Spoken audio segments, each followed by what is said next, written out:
हरियाणा प्रदेश कांग्रेस की ओर से एक वरिष्ठ नेताओं की मीटिंग हमारे प्रभारी श्री विवेक बंसल जी की अध्यक्षता में की। मुद्दा आप लोग जानते हैं। अभी एक दिन पहले, 2 दिन पहले जो पंजाब में हुआ, पंजाब की आप पार्टी ने एक प्रस्ताव पारित किया जो कि बिल्कुल असंवैधानिक, गलत, पंजाब के लोगों को बरगलाने वाला और हरियाणा के अधिकारों पर कुठाराघात करने वाला था। पंजाब सरकार ने चंडीगढ़ को लेकर जिस तरह से अपना हक जताया है, कांग्रेस पार्टी इसकी घोर निंदा करती है। हमने प्रस्ताव पारित किया है, मैं वो सारा दोबारा से नहीं पढ़ूंगी, आपको उसकी प्रति मिल जाएगी। मुख्य बात यही है कि चाहे चंडीगढ़ का मसला हो,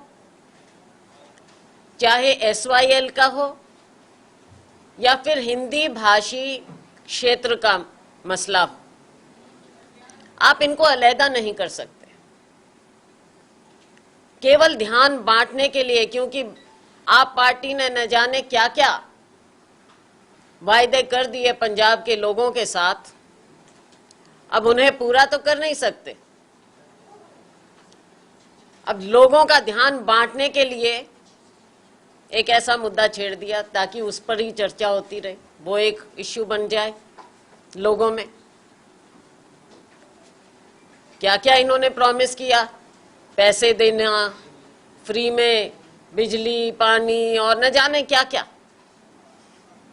अब उस पर नहीं आ रहे, सीधे पहुंच गए केंद्र में माननीय प्रधानमंत्री जी से सबसे पहले कि हमें पैसा दे दो। पैसा कहां से आएगा? तो सोचा कि लोगों को क्या जवाब देंगे, हम इस तरह का प्रस्ताव पारित कर दें।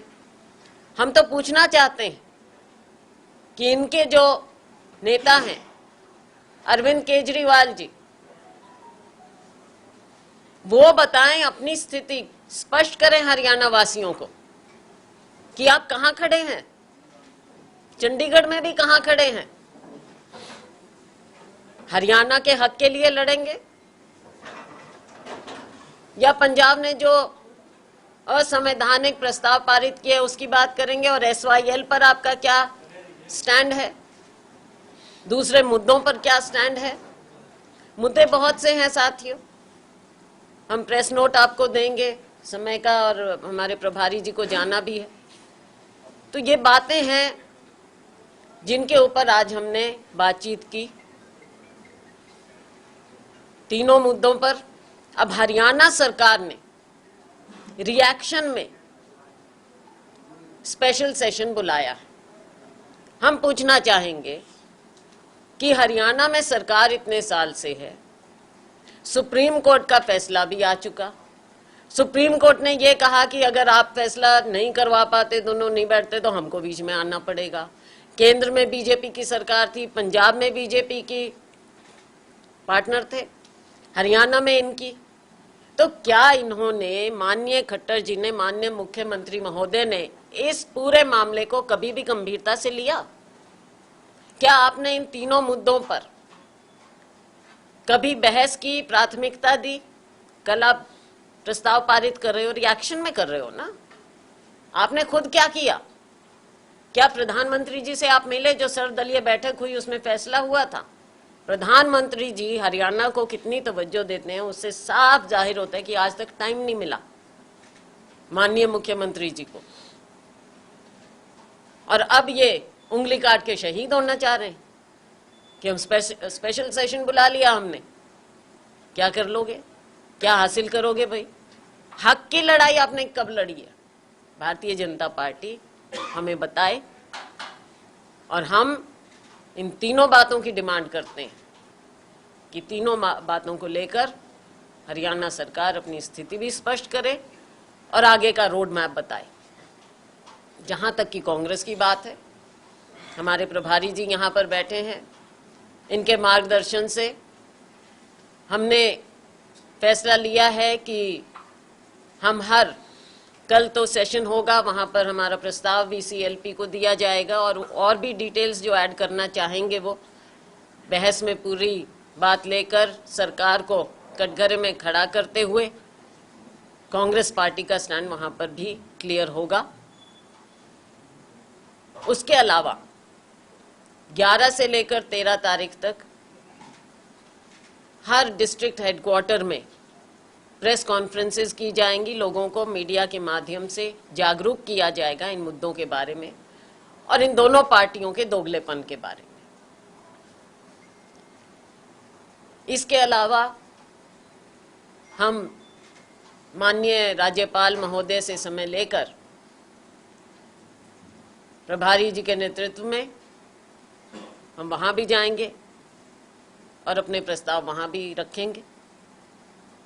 इसके अलावा और जो दिशा निर्देश होगा, प्रभारी जी का 1-2 बातें और इन्होंने कही हैं, समय टाइम हम सब तय करेंगे, लेकिन इनका निर्देश है कि ये मुद्दा हमें नीचे ज़मीन तक लोगों तक लेकर जाना है, क्योंकि उनकी लड़ाई हमने लड़नी है, हरियाणा के लोगों के हक की लड़ाई लड़नी है।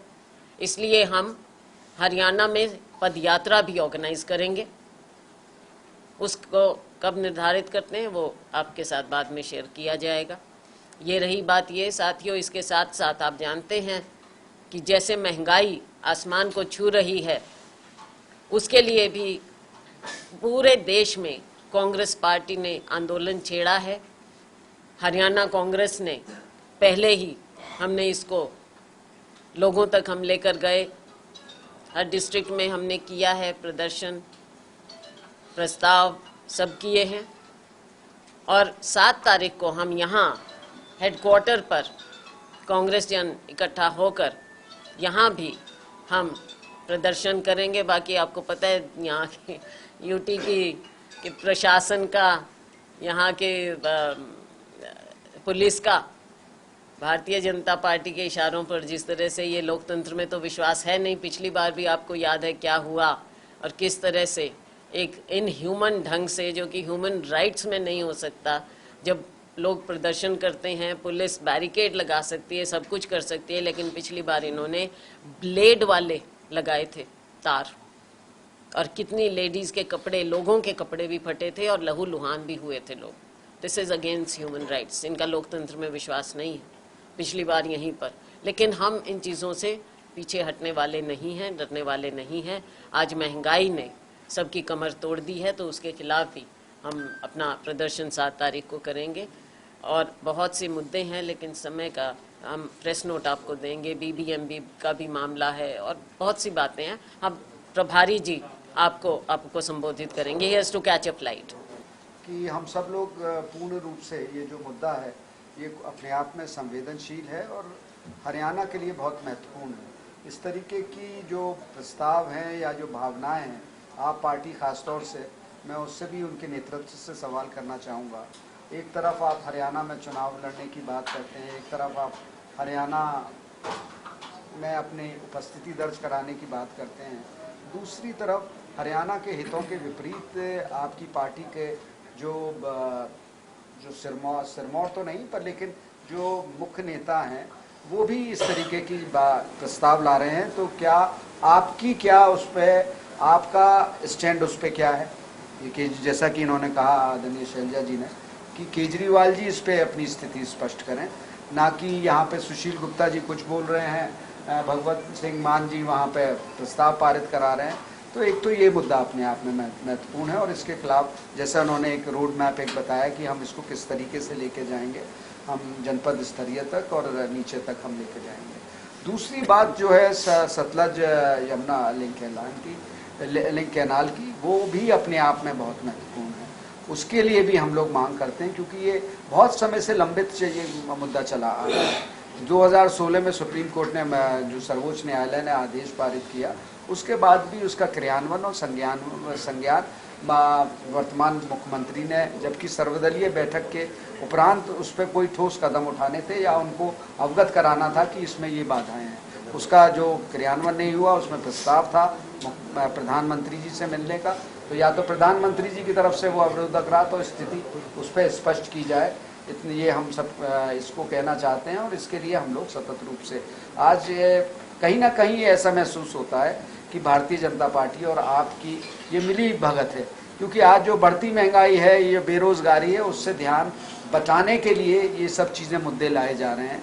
वरना आज बात होनी चाहिए, आपने सरकार बनाई है कि क्या आप पंजाब में करने जा रहे हैं, आप इस मुद्दे को आप उखाड़ कर ये कहीं ना कहीं एक नूरा कुश्ती कहा जाए या ये एक जो मुद्दे हैं उनसे हटकर जो आज खास तौर से आज बेरोजगारी आपने चरम पर है, महंगाई आप किस तरीके से पेट्रोलियम पदार्थों में 12 बार जो है कीमतों में वृद्धि की गई है, आपका क्या नियोजन है और किस तरीके से आप सिर्फ और सिर्फ ऐसे मुद्दे जो आज युवाओं को रोजगार ना दे सकें, जो खासतौर से आर्थिक व्यवस्था को ठप कर सकें, आर्थिक किधर हम लोग आर्थिक स्थिति हमारी जा रही है, चाहे वो मुद्रास्फीति की बात हो, वो आज कहाँ पहुँच गई है, आज उसका क्या प्रबंधन हो रहा है, ये सब चीज़ें हैं जिस पर हम सब लोगों को इस पर आवाज़ उठानी चाहिए।